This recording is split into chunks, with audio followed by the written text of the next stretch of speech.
လွန်ခဲ့သောတောင်းနှစ်ပေါင်းများစွာကယနေ့မြန်မာနိုင်ငံဟုခေါ်နေတဲ့ပြည်ပင်းကြီးသည်နိုင်ငံတနိုင်ငံလည်းမဟုတ်သလိုလူမျိုးတစ်မျိုးတည်းရဲ့နယ်မြေတည်းမဟုတ်သေးပါဘူးအဲ့ဒီအချိန်ကဒီမြေပြင်ကြီးဟာတောအုပ်ကြီးများတောင်တန်းများဖြင့်ပြည့်နေတဲ့ဘာဝမြေကြီးသာဖြစ်ပါတယ်အေယာဝတီမြေကြီးသည်မြောက်မှတောင်သို့စီစဉ်နေပြီးချင်းတောင်တန်းရခိုင်ရိုးမှရှမ်းတောင်တန်းများကဒီမြေကိုတဘာဝနိုင်ငံများတစ်ပွဲဝင်ရထားပါတယ်ဒီနေ့ဗီဒီယိုလေးမှာတော့မြန်မာနိုင်ငံလို့ခေါ်တဲ့ဒီမြေပြင်ကြီးတွေကိုလူသားတွေဘယ်လိုစတင်ဝင်ရောက်လာတယ်လူဦးရေတွေဘယ်လိုဖြစ်ပေါ်လာပြီးတော့ဘယ်လူမျိုးတွေကမြန်မာနိုင်ငံလို့ခေါ်တဲ့မြေတွေကိုဝင်ရောက်လာပြီးတော့မိတ်ဆွေတို့ယခုသိနေတဲ့ပြည်ထောင်စုကြီးကိုဘယ်လိုပေါ်ထွန်းလာလဲဆိုတာကိုသမိုင်းထောက်ထားများကိုအခြေခံပြီးတော့ဆက်လက်ဖော်ပြပေးမှာပဲဖြစ်ပါတယ်ဗျာ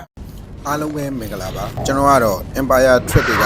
ခုမှာပဲဖြစ်ပါတယ်ဒီမြေတွေကိုလူသားတွေစတင်ဝင်ရောက်လာခြင်းဟာဒီနေ့ခေတ်သမိုင်းစာအုပ်တွေမှာပေါ်ပြထားသလိုမင်းတစ်ပါးနိုင်ငံတစ်ခုတည်ထောင်ခြင်းနဲ့မစတင်ခဲ့ပါဘူးအစပါရွှေပြောင်းနေထိုင်တဲ့အမဲလိုက်သမားလူအုပ်စုတစ်သေးလေးများသာဖြစ်ကြပါတယ်ရှမ်းပြည်နယ်ပေးရကူများအနောက်ဘက်ရခိုင်ဒေသအလဲပိုင်းမြန်မာမြေတွင်တွေ့ရတဲ့ကြောက်လက်နက်များအယိုးကြံများအရာလွန်ခဲ့တဲ့အနည်းဆုံး1000နှစ်ခန့်အရင်ကလူသားတွေဒီမြေတွေကိုရောက်ရှိနေပြီဖြစ်ကြောင်းကိုရှေးအောင်သမိုင်းပညာရှင်များကသတ်မှတ်ထားကြပါတယ်အဲ့ဒီခေတ်လူသားတွေဟာတော်ရဲတွေတတိတမင်များစုဆောင်းစားတော့ခြင်းတလိษံများအမဲလိုက်ခြင်းကြောက်ဖြင့်လက်နဲ့လှုပ်ခြင်းမြေကမ်းပေဂူရင်းနေထိုင်ခြင်းဆိုတဲ့အခြေခံအသက်ရှင်မှုအဆင့်ပဲရှိပါသေးတယ်ဒါပေမဲ့ဒီလူအုပ်စုများကိုတော့ဗမာပြူမွန်းလို့အမည်များလည်းမရှိသေးပါဘူးသူတို့ဟာတဘာဝနောက်လိုက်လူသားများသာဖြစ်ကြတော့ဒီမြေကိုနိုင်ငံအဖြစ်လည်းမမြင်သေးပါဘူးအချိန်ကြာလာသလိုလူသားတွေဟာမိကိုထိန်ချုပ်အသုံးပြုလာနိုင်အယိုးနဲ့ကြောက်ကရိယာများပိုတိုးတက်လာတယ်မိုးရာသီဆောင်းရာသီကိုခွဲခြားသိမြင်လာတယ်တော်တဲ့တင်နေရာထဲမှာမလဲတယ်တော့ပဲမြဝန်းရေပြင်ပင်လယ်တို့မှာပိုးကြကြနေထိုင်ခြင်းဆိုတဲ့အဆင့်ကိုတဖြည်းဖြည်းပြောင်းလဲလာခဲ့ကြပါတယ်ဒီလိုနဲ့နေရာတစ်ခုမှာအချိန်ကြာရှည်စွာနေထိုင်ခြင်းဆိုတဲ့အလေးချင်းဟာလည်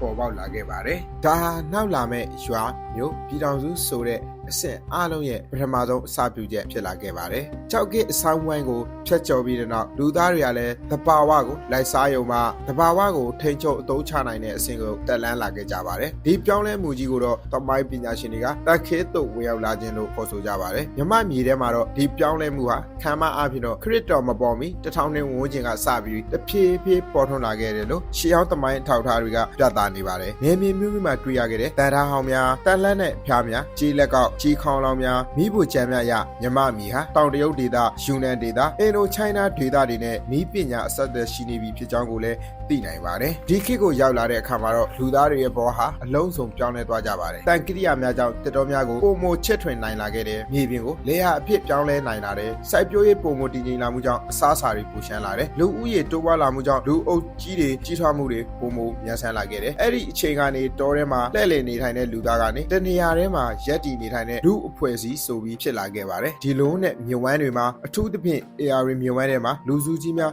စတင်တည်ရှိလာခဲ့ကြပါတယ်ရှေးလူများကိုတော့ Homo sapien လို့ခေါ်တဲ့လူများဖြစ်ဆင့်သက်လာကြပါတယ်ကမ္ဘာလူမျိုးကြီး၃မျိုးရှိသည့်အနေမှာမွန်ဂိုလိုက်အမျိုးမှာလည်းမြောက်ဘက်အမျိုးတောင်ဘက်အမျိုးသမုတ်တရားတွေကကျွန်းတွေအမျိုးအမေရိကန်ဘက်ကိုရောက်သွားတဲ့အမျိုးလို့ခွဲခြားခဲ့ရာမြန်မာမြေပေါ်ကိုရောက်ခဲ့တဲ့အမျိုးဟာတောင်ဘက်အမျိုးပဲဖြစ်ခဲ့ပါတယ်တောင်ဘက်အမျိုးဟာကိုလုံးကလည်းသေးတယ်ဥကောင်းတစ်ခွာလည်းအလက်လောက်ပဲရှိတယ်မြောက်ပိုင်းအမျိုးလောက်လည်းမျက်ပေါက်တွေမကျင်းပါဘူးကျွန်းပေါ်အမျိုးလောက်လည်းမျက်ရည်တွေမပေါ်ပါဘူးဒီအချိန်ကမြမမြေဟာလည်းလူမျိုးတစ်မျိုးတည်းရဲ့နယ်မြေလည်းမဟုတ်သေးပါဘူးအာရှမြောက်ဘက်တောင်တရုတ်ယူနန်ဒေသများလူမျိုးအုပ်စုများလည်းတဖြည်းဖြည်းဝင်ရောက်လာခဲ့ကြပါတယ်ရှေးဟောင်းဘာသာဗေဒနဲ့လူမျိုးဗေဒအရအဓိကလူမျိုးအုပ်စုကြီးနှမျိုးဟာဒီမြေတွေကိုအရေးပါစွာဝင်ရောက်လာခဲ့တယ်လို့သတ်မှတ်ကြပါတယ်တိဘက်ဘာမက်တိဘက်တို့ဘာမာအုပ်စုယနေ့ပြူဗမာချင်းကချင်တို့ရဲ့အရင်းမြစ်ဖြစ်တယ်လို့မြန်မာမြေအလဲပိုင်းနဲ့မြောက်ပိုင်းတွေမှာခြေချနေထိုင်ခဲ့ကြပါတယ်မွန်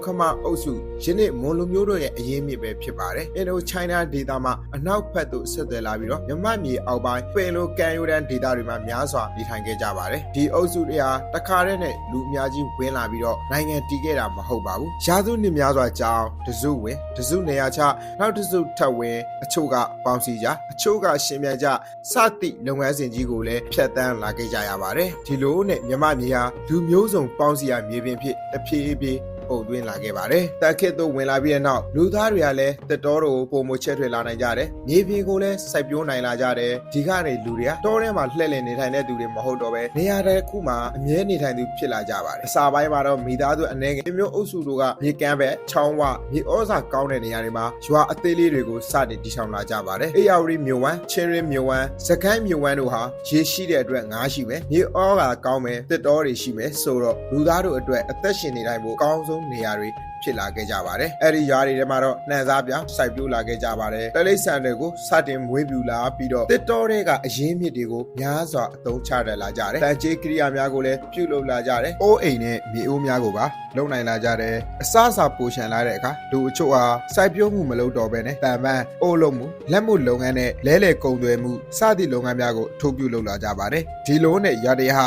လူဦးရေပိုများလာမှုနဲ့အတူအလောက်ကိုင်းများခွဲခြားလုပ်နိုင်လာတယ်။ခေါင်းဆောင်တွေပေါ်လာပြီးတော့စီကန့်နဲ့အမိန်များပါသတ်မှတ်လာကြတယ်။ရွာကြီးမှမြို့အသေးလေးမြို့မှမြို့ကြီးစသည့်လမ်းကြောင်းနဲ့လူအဖွဲ့အစည်းများစွာတိုးတက်လာကြပါတယ်။ဒီပြောင်းလဲမှုကြီးရဲ့အလယ်ဘဝဟာ AR မြဝန်းအလယ်ပိုင်းမှာဖြစ်တည်လာခဲ့ကြပါတယ်။ဘာကြောင့်လဲဆိုတော့မိုးရေအလိုလောက်ရရှိမှုရေကြီးပြီးတော့နှုံးတင်မြေနုနဲ့မြေဩဇာပြန်လဲကောင်းမှုကြောင့်စိုက်ပျိုးရေးအထူးကောင်းမှုမြေလမ်းကြောင်းနဲ့တည်ယူပို့ဆောင်နိုင်မှုဒီအားသာချက်တွေကြောင့် AR မြဝန်းမှာလူစုအဖွဲ့အစည်းတွေကပိုးမြန်မြန်ကြီးထွားလာခဲ့ကြပါတယ်။ဒီဒေတာထဲမှာတော့တိဘက်ဘာမက်အုပ်စုဝင်လူများကအဓိကအခြေချနေထိုင်လာကြပြီးသူတို့ရဲ့ဘာသာစကားရှင်းကျင်းမှုတွေတဖြည်းဖြည်းပုံသွင်းလာခဲ့ကြပါတယ်။ရာစုနှစ်များကြာလာတဲ့အခါဘာသာစကားပိုတူလာမှုရှင်းကျင်းမှုပိုဆင်တူလာတဲ့နေထိုင်မှုပုံစံစနစ်ကြာလာပြီးတော့ဒီဒေတာတွေကလူစုစည်းတစုကိုနောင်ခေတ်တွေမှာပြူလို့ခေါ်လာကြပါတယ်။အရေးကြီးတာကတော့ပြူဆိုတာနေတစ်တွေနဲ့ပေါ်လာတဲ့လူမျိုးမဟုတ်ပါဘူး။ရာစုနှစ်ပေါင်းများစွာလူစုအသေးပွဲလေးတွေစုပေါင်းခြင်းနေထိုင်မှုပုံစံတူလာခြင်းဘာသာစကားတွေတူလာမှုယဉ်ကျေးမှုတူလာတဲ့စသည့်အချက်များပြီးမှတမိုင်းပေါ်မှာပြူလို့ခေါ်တဲ့လူမျိုးအုပ်စုကြီးတစ်ခုဟာတဖြည်းဖြည်းဖွဲ့စည်းလာခဲ့တာပါဒီအချိန်မှာမြမမြေအောက်ပိုင်းမှာတော့မော်ခမာအုပ်စုဝင်များပင်လွယ်ကဲရိုးတန်းနဲ့ဒေတာတွေမှာသူတို့ရဲ့မျိုးပြရည်ချင်းမှုဟာတစ်ဖက်ချမ်းမှာဖွံ့ဖြိုးနေပြန်တယ်ဒီလိုနဲ့အလဲပိုင်းမှာတော့ပြူရည်ချင်းမှုအောက်ပိုင်းမှာမုံရည်ချင်းမှုဟာတစ်ချိန်တည်းမှာပဲမြမမြေထဲမှာတပြိုင်နက်ပေါ်ထွန်းနေခဲ့တာဖြစ်ပါတယ်အလဲပိုင်း AR မြေဝမ်းမှာလူစုအဖွဲ့အစည်းတွေဟာတဖြည်းဖြည်းကြီးထွားလာပြီးတဲ့နောက်ရွာအဆင့်ကနေကျိုးလို့ပြီးမြို့အဆင့်ကိုရောက်လာခဲ့ပါတယ်ဒီကာလဟာခံမှန်းအားဖြင့်တော့ခရစ်တော်မပေါ်မီရာစုနှစ်အနည်းငယ်ကနေခရစ်တော်နှစ်ပထမရာစုများအတွင်းဖြစ်ပါတယ်ရွာနဲ့မြို့ဘာကွာလဲဆိုရင်လူဦးရေအလွန်များလာမှုစိုက်ပျိုးရေးပြင်လက်မှုလုပ်ငန်းများထွန်းကားလာမှုအုပ်ချုပ်သူခေါင်းဆောင်များပေါ်လာမှုမျိုးရိုးမျိုးတကားဆောက်လုပ်လာခြင်းဘာသာရေးအစအအုံပေါ်လာခြင်းဒီအဆင့်ရောက်လာခဲ့တဲ့လူအဖွဲ့အစည်းကိုနောက်ခေတ်သမိုင်းပညာရှင်များကပြုမျိုးရွာများဟုသတ်မှတ်လာကြပါတယ်ပြုမျိုးများဟာတောထဲမှာရုတ်တရက်ပေါ်လာတာမဟုတ်ပါဘူးရွာအသေးလေးများစုပေါင်းလာမှုကုံသွဲလမ်းကြောင်းအလယ်မှာတည်ရှိခြင်းမြင်လန်းတဲ့ကုန်းလန်းချိတ်ဆက်နိုင်မှုစိုက်ပျိုးရေးအားကောင်းမှုဆိုတဲ့အခြေအနေများပြည့်စုံလာမှာမျိုးအဖြစ်ပြောင်းလဲလာခဲ့တာပါဒီလိုနဲ့ AR မျိုးဝမ်းမှာပြုမျိုးကြီးများတစ်မျိုးပြီးတစ်မျိုးပေါ်ထွန်းလာခဲ့ပါတယ်သမိုင်းနဲ့ရှေးအောင်သူတည်တဲ့နာအရာအရေးကြီးဆုံးပြုမျိုးကြီးများမှာဟန်လင်းမျိုးယနေ့စကိုင်းတိုင်းရွှေဘိုအနီးပိတ်တနိုးယနေ့မကွေးတိုင်းတောင်တွင်းကြီးအနီးတေးခရမျိုးယနေ့ပဲခူးတိုင်းပြင်မျိုးအနီးတို့ပဲဖြစ်ပါတယ်ဒီမျိုးကြီးများမှာတွေ့ရတဲ့မျိုးရိုးအခြေအဝန်းကြီးရေကန်များအုပ်ပြင်ဆောက်ထားတဲ့ဘာသာရေးအဆောက်အအုံများပြူစလုံးမှာကြောက်စာများအိန္ဒိယပုံစံသာသနာတက်ရောက်မှုတွေကြောင့်ပြူများဟာရွာချင်းချင်းမှုမဟုတ်တော့ပဲမျိုးပြရည်ချင်းမှုအဆင့်ကိုအမှန်တကယ်ရောက်နေပြီဆိုတာကိုရှေးဟောင်းသမိုင်းများကလည်းသက်သေပြနေပါတယ်အရေးကြီးတဲ့အချက်တစ်ခုကပြူမျိုးတွေဟာတစ်မျိုးတည်းအုပ်ချုပ်တဲ့နိုင်ငံမဟုတ်ပါဘူးမျိုးကြီးတစ်မျိုးစီမှာသူ့အုပ်ချုပ်သူသူ့စနစ်သူ့နယ်မြေတွေရှိပါတယ်ဒါပေမဲ့ဘာသာစကားဆင်တူမှုယဉ်ကျေးမှုဆင်တူခြင်းဘာသာရေးခံယူချက်တွေဆင်တူမှုကုန်သွယ်မှုဆက်သွယ်ထားတဲ့အတွက်သမိုင်းပညာရှင်များကတော့ဒီမျိုးကြီးကိုစုပေါင်းပြီးပြူပြည်တော်စုလို့ခေါ်ကြတာဖြစ်ပါတယ်ဒါဟာဘိုးအာဏာရှိတဲ့နိုင်ငံတနိုင်ငံလည်းမဟုတ်သေးပေနဲ့မျိုးပြယဉ်ကျေးမှုတူတဲ့အုပ်စုကြီးတစ်ခုဖြစ်နေပြီဆိုတာကို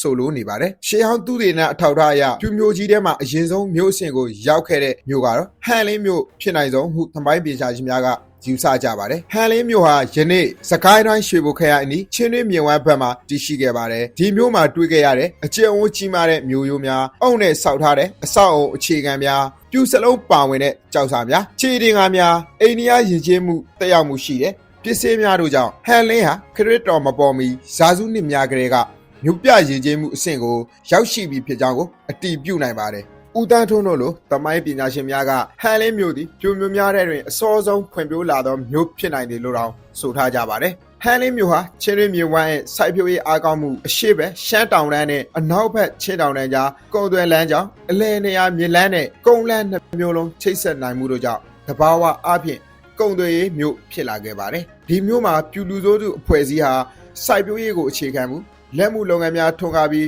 းအုပ်ချုပ်မှုစနစ်ပေါ်ပေါက်မှုဘာသာရေးအယူအဆစနစ်တကျများဖွဲ့စည်းလာမှုတို့ဖြစ်တည်လာခဲ့ပါတယ်အရေးကြီးတာကတော့ဟ ဟန်လင်းမှာဗုဒ္ဓဘာသာရဲ့အစောဆုံးတက်ရောက်မှုကိုတွေ့ရတာဖြစ်ပါတယ်အိန္ဒိယဘက်ကကုန်တယ်များဘာသာရေးပညာရှင်များကကုံလန်ပင်လယ်လန်းတို့ဖြင့် ERD မြို့ဝမ်းထဲရောက်လာပြီးဗုဒ္ဓဘာသာနဲ့ဟိန္ဒူအယူအဆများကိုပြည့်မျိုးများတဲ့သို့တည်ဆောင်လာခဲ့ကြပါတယ်ဟန်လင်းမှာတွေ့ရတဲ့ဗုဒ္ဓပုံသဏ္ဍာန်အစောပိုင်းသာသနာဆိုင်ရာအဆောက်အုံအခြေခံများအိန္ဒိယပုံစံအမှုပညာလက္ခဏာများကပြူမျိုးများဟာဗုဒ္ဓဘာသာကိုအလွန်အစောပိုင်းကာလကတည်းကလက်ခံခဲ့ကြောင်းကိုပြသနေပါတယ်။ဒါကြောင့်ဟန်လင်းဟာပြုရင်ချင်းမှုရဲ့ပထမဆုံးမျိုးပြုရင်ချင်းမှု၏ပထမဆုံးမျိုးပြအလင်းရောင်လို့တော့ခေါ်နိုင်လောက်ပါတယ်။ဒါပေမဲ့ဟန်လင်းတစ်မျိုးတည်းနဲ့ပြုရင်ချင်းမှုဟာမရက်တန့်သွားပါဘူး။အလဲပိုင်း AR မြို့ဝမ်းအောက်ဖက်တွင်နောက်ထပ်မျိုးကြီးတစ်မျိုးအမကန်အဆင့်ထိကြီးထွားလာခဲ့ပါတယ်။အဲ့ဒီမျိုးကတော့ပိတ်တနုံးမျိုးပဲဖြစ်ပါတယ်။ဟန်လင်းနောက်မှာပြုရင်ချင်းမှုကိုရွာစုဟာမှာပြုမျိုးပြစနစ်တို့တစ်ဆင့်မြင့်တင်ပေးခဲ့တဲ့ပြုမျိုးကြီးကတော့ပိတ်တနိုးမျိုးဖြစ်ပါတယ်ပိတ်တနိုးဟာယနေ့မကွေးတိုင်းတောင်တွင်းကြီးဒေသရေစက်ခင်းနာအနီးတွင်တည်ရှိခဲ့ပြီးတော့ခရစ်တော်မပေါ်ပြီး200စုဝန်းကျင်ကလေးကမြို့ဖြစ်ဖွဲ့စည်းလာခဲ့ကြောင်းကိုရှေးဟောင်းသုတေသနအထောက်အထားများက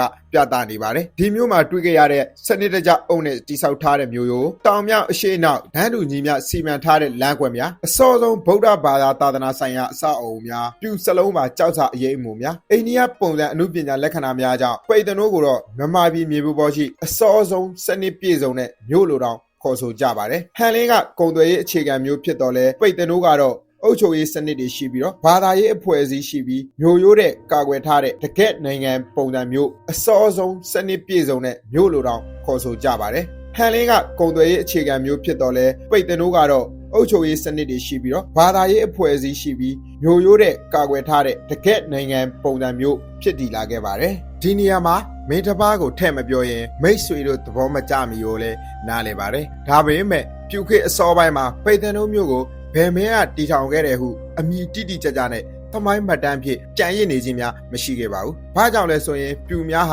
ကြောက်စာရည်ချင်းမှုများကိုအပြည့်အဝမဖြစ်သေးသည့်အချိန်ဖြစ်ခြင်းမင်းအမိထက်မျိုးနဲ့ဘာသာရေးကိုအလေးထားခြင်းအိန္ဒိယတို့လိုမင်းနယ်မြေအစဉ်ဆက်မှတ်တမ်းတင်တဲ့စနစ်မတည်ရှိခြင်းစသည့်အချက်များကြောင့်ပဲဖြစ်ပါတယ်။သမိုင်းပညာရှင်များကလည်းပြူခေတ်အစောပိုင်းတွင်မင်းအမိများကိုတိတိကျကျ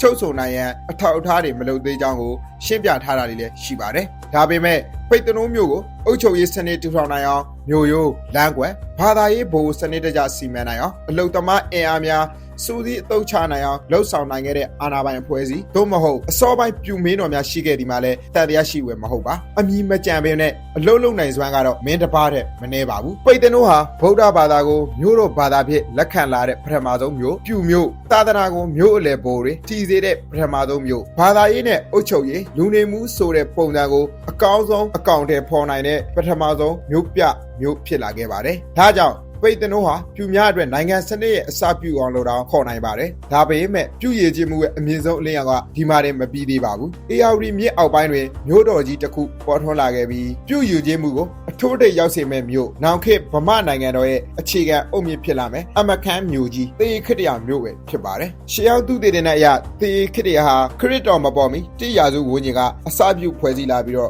ခရစ်နှစ်900စုနဲ့900စုများတွင်အာရှအရှေ့တောင်ပိုင်းအတွင်းအင်အားအကြီးဆုံးမျိုးနိုင်ငံတစ်ခုဖြစ်လာခဲ့ပါတယ်။မျိုးအရွယ်စားကတော့အချင်းဝက် 1.5 မိုင်ကျော်မျိုးရိုးဝိုင်းကြီးများရေကြောင်းရေကန်စနစ်များလမ်းကြောင်းများစနစ်တကျချထားမှုတို့ကြောင့်အဲ့ဒီခေတ်အိန္ဒိယနဲ့တရုတ်ကြားကုန်သွယ်ရေးကွန်ရက်ထဲမှာပါဝင်နိုင်ခဲ့ပါတယ်။မြမရိုးရမှတ်တမ်းများတွင်သေခေတ္တရာကိုတည်ထောင်ခဲ့သူဖြစ်ဒီတစ်ပေါက်မင်းကိုဖော်ပြထားတာတွေလည်းရှိပါတယ်။ထို့ရာတွင်ရင်းကိုထောက်ခံနိုင်တဲ့ကြောက်စာသုံးမဟုတ်ရှေးဟောင်းထောက်ထားတွေမရှိရှိသဖြင့်သမိုင်းဖြစ်လည်းအတိမပြုနိုင်သေးပါဘူး။သမိုင်းရဒီတစ်ပေါက်ဟာတဦးတည်းသောမင်းတစ်ပါးရဲ့အမည်တိကျဖြစ်မဲ့ဟုတ်မဆိုနိုင်တယ်လို့တေးရခစ်တရာကိုတီထောင်ခဲ့တဲ့အစောပိုင်းပြူအာနာပိုင်အုပ်စုများကိုနောက်ခေတ်စာရေးသူများကဒီတစ်ပေါင်အဖြစ်ပေါင်းစည်းအမည်ပေးထားခြင်းလည်းဖြစ်နိုင်ကြောင်းကိုသမိုင်းပညာရှင်များကသုံးသပ်ထားကြပါတယ်ဒါပေမဲ့ဒီတစ်ပေါင်ဆိုတဲ့နာမည်ဟာတေးခစ်တရာကိုပြူနိုင်ငံရဲ့အလယ်ဘိုးအဖြစ်တီထောင်နိုင်တဲ့ရှိတဲ့သူမြို့ပြစနစ်ဘာသာရေးစနစ်နဲ့အုပ်ချုပ်ရေးစနစ်ကိုတပြိုင်တည်းတီထောင်နိုင်ခဲ့တဲ့ပြူမင်းများရဲ့ကိုစားပြုအမည်လို့တော့သတ်မှတ်ထားနိုင်ပါတယ်တေးခစ်တရာခေတ်မှာဗုဒ္ဓဘာသာထေရဝါဒမဟာယာနနဲ့မြန်မာနေယုံကြည်မှုအိန္ဒိယယဉ်ကျေးမှုပြူရိုးရယဉ်ကျေးမှုတို့ပေါင်းစည်းသွားပြီးမှပြွန့်ယဉ်ကျေးမှုဟာနိုင်ငံအဆင့်တရက်ဖြစ်လာခဲ့ပါတယ်တွေ့ရှိခဲ့ရတဲ့အထောက်အထားတွေထဲမှာရွှေငွေကြေးတဲ့ထုလုပ်ထားတဲ့ဗုဒ္ဓရုပ်ဝါတော်များပြူစလုံးပါကြောက်စာများ အရှိုယာဘရင်ခေအိန္ဒိယစာပုံစံများတင်ကြရဲ့အတွင်းတေသူနဲ့အတူထက်မြုပ်ထားတဲ့ရှေစာရွယ်မနီပလဲများကိုလည်းတွေ့ရပါတယ်ဒါတွေဟာဖြူလူမျိုးများရဲ့အတတ်ပညာမြင်မာခြင်းနိုင်ငံခြားနဲ့ကုန်သွယ်ရေးလုပ်နိုင်ခြင်းမဲအာဏာကမြို့တစ်မြို့လုံးကိုစီမံခွဲခွဲနိုင်ခြင်းကိုလည်းထောက်ပြနေပါတယ်800တခုနှစ်တွင်ပြူနိုင်ငံမှာတန်တမန်အကွယ်များကချင်းရမျိုးသို့ရောက်ရှိခြင်းကိုလည်းတရုတ်တန်ခင်မှတ်တမ်းထဲမှာမှတ်တမ်းတင်ထားကြောင်းကိုလည်းတွေ့ရပါတယ်ဒီအချက်အရပြူနိုင်ငံဟာ800စုအထိနိုင်ငံအဖြစ်အသက်ရှင်တည်ရှိနေကြောင်းကိုလည်းသက်သေပြနေပါတယ်ဒါပေမဲ့900စုအလယ်ပိုင်းမှာစပြီးတော့ပြူဆိုတဲ့အမည်ဟာတရုတ်မှတ်တမ်းမှာတဖြည်းဖြည်းပျောက်ကွယ်လာခဲ့ပါတယ်။အကြောင်းမှာတော့အစာပိုင်းတွင်ပြူမျိုးကြီးများကတရုတ်နဲ့အိန္ဒိယကိုဆက်သွယ်ပေးတဲ့ကုန်းလမ်းမြေလမ်းကုန်သွယ်ရေးပေါ်အားထားပြီးတော့မှစီးပွားရေးအားကောင်းခဲ့ကြပါတယ်။ကုန်သွယ်ရေးမှာရရှိခဲ့တဲ့အကျိုးအမြတ်များကိုမျိုးတရားရေမြောင်းဖျားစေတီများဆောက်လုပ်နိုင်စေပြီးမျိုးပြရည်ကျင်းမှုကိုထိန်းသိမ်းနိုင်ခဲ့ပါတယ်။အသို့တော်လည်းနောက်ပိုင်းတွင်ပင်လယ်လမ်းကြောင်းများပုံမအသုံးပြုလာခြင်းမြေလမ်းအချို့ပြောင်းလဲသွားခြင်းတို့ကြောင့်ပြူမျိုးများရဲ့ကုန်သွယ်ရေးအရေးပါမှုကလည်းဖြိုးပြေးကျဆင်းလာခဲ့ပါတယ်။စီးပွားရေးလည်းအားနည်းမှုအစာထုတ်လုပ်မှုလည်းမတိမ်ငင်တဲ့အခြေအနေတွေမျိုးပြရည်ကျင်းမှုဟာရေရှည်မခိုင်နိုင်တော့ပါဘူး။ထိုအားနည်းမှုများပေါ်ပြူတို့ရဲ့နိုင်ငံရေးဖွဲ့စည်းပုံကလည်းထပ်မံအားနည်းချက်တစ်ခုဖြစ်လာခဲ့ပါတယ်။ပြူမျိုးများဟာတစ်မျိုးစီတစ်မျိုးတိကျတည်ရှိတဲ့မျိုးပြနိုင်ငံများဖြစ်၍အင်အားလုံးကိုပေါင်းစည်းထားတဲ့ဘဟိုအာဏာဆိုတာမရှိခဲ့ကြပါဘူးထို့အတွက်ကြောင့်လည်းပြည်ပမှာအင်အားကြီးအုပ်စုများရောက်လာတဲ့အခါစူးစီးကာကွယ်နိုင်စွမ်းမရှိခဲ့ပါဘူးမြောက်ဘက်ယူနန်ဒေသတဲ့နန်းကျောက်အင်ပါယာဟာအင်အားကြီးထွားလာခြင်းကြောင့်နန်းကျောက်တပ်များက ARV အလဲပိုင်းသို့စစ်အားဖေးအားပေးမှုကြောင့်ပြူမျိုးကြီးများတိုက်ခိုက်ခံရခြင်းလူစုအဝေးများဖမ်းဆီးရွှေ့ပြောင်းခံရခြင်းတို့ကြောင့်ပြူအချို့မျိုးကြီးတွေကစောစောကြာဆင်းပြီးတော့အချို့မျိုးကြီးကလည်းနောက်ကျမှပျက်စီးခဲ့ကြပြီးပြူနိုင်ငံဟာလည်းတနေ့တည်းနဲ့ပြတ်သွားတာမဟုတ်ပဲရာစုနှစ်နှဲငယ်တွင်တဖြည်းဖြည်းပြိုကွဲသွားခဲ့ပါတယ်သို့တော်လည်းပြူလူမျိုးတွေကကဘာပေါ်ကပျောက်သွားတာမဟုတ်ပါဘူးသူတို့ဟာနောက်တက်လာခဲ့တဲ့လူမျိုးစုတွေနဲ့ပေါင်းဝင်သွားပြီးတော့အမိသားပြောင်းသွားခြင်းဖြစ်ပါတယ်ပြူလူမျိုးများကပြူပြိုကွဲသွားပြီးတော့ ARV အလဲပိုင်းမှာဆက်လက်နေထိုင်ကမြောက်ဘက်မှာဆင်းသက်လာတယ်တိဘက်ဗမာဘာသာစကားပြောတယ်နောက်ပိုင်းမှာဗမာလို့ခေါ်တဲ့အုပ်စုပေါ့ရောနောနေထိုင်ခြင်းမြဝက်ဒေသနဲ့ဆက်လက်တည်ရှိနေတယ်မွန်လူမျိုးများနဲ့လည်းရင်ကျေးမှုအပြည့်နဲ့ရှိခြင်းတို့ကြောင့်ပြုရည်ကျေးမှုဟာနောက်မြမရင်ကျေးမှုအမိဖြစ်လာပြီးနောက်လာမဲ့ပကန်းခင်မြမနိုင်ငံကြီးဟာပြူမျိုးရဲ့မျိုးပြစနစ်ဘာသာရေးစနစ်စာရေးစနစ်တို့ပေါ်မှာဘလို့တွေအခြေခံပြီးဘလို့တွေဆက်လက်ပေါ်ထွန်းလာမယ်ဆိုတာကိုအပိုင်းနှစ်မှာတော့ဆက်လက်တင်ဆက်ပေးသွားမှာပါခုလိုစိတ်ဝင်စားဖွယ်ရာမိမိနိုင်ငံသမိုင်းကြောင်းများဘရင်များနဲ့ရှေးအောင်သမိုင်းမှတ်တမ်းများကိုဆက်လက်ကြည့်ရှုဖို့ဆိုရင်ကျွန်တော်ရဲ့ channel လေးကို like and subscribe လေးလုပ်ထားဖို့မမေ့ပါနဲ့ဗျာခုလိုအဆုံးထိ like and ကြည့်ရှုပေးတဲ့အတွက်လည်းအားလုံးကိုထူးပင်ကျေးဇူးတင်ရပါတယ်